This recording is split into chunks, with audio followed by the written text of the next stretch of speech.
I think it's a wonderful plant if you can grow it, if your climate allows it.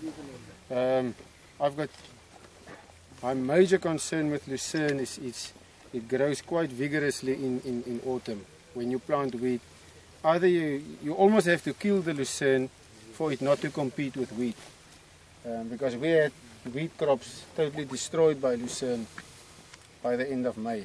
And they just, because there's moisture, you give food, you loosen up the soils, that lucerne grows. So that's one of the big management problems with lucerne. If the wheat is like this, when it's above the lucerne, it's fine. Lucerne won't catch up with it. And we talked a lot about it. I think lucerne in springtime, lucerne gets its moisture much deeper than wheat, so they don't compete in the same soil levels for moisture. That's why we always get much better wheat yields on better lucerne than on poor lucerne. So the spring is not a problem, autumn is a problem. Some of these new herbicides do kill lucerne. So that's you.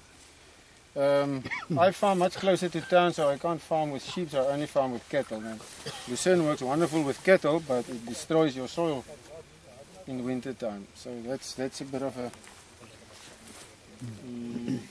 The cattle destroy your soil. Yeah. What's nice about lucerne is in autumn, there's no stubble left. Everything's finished. And you have grazing over the summer, right? Yeah, you're grazing over the because the animals eat green with dry stuff. Yes. So they eat all the stubbles. There's no stubbles left. After harvest now. After harvest. So when the lucerne starts growing, but when you harvest, the paddock is green underneath. And if you put in cattle or sheep, then by end of April there's bugger all left. There's not a stubble left. There's not. And one of the problems with lucerne is sheep do almost kill it if you overgraze it. If you overgraze it.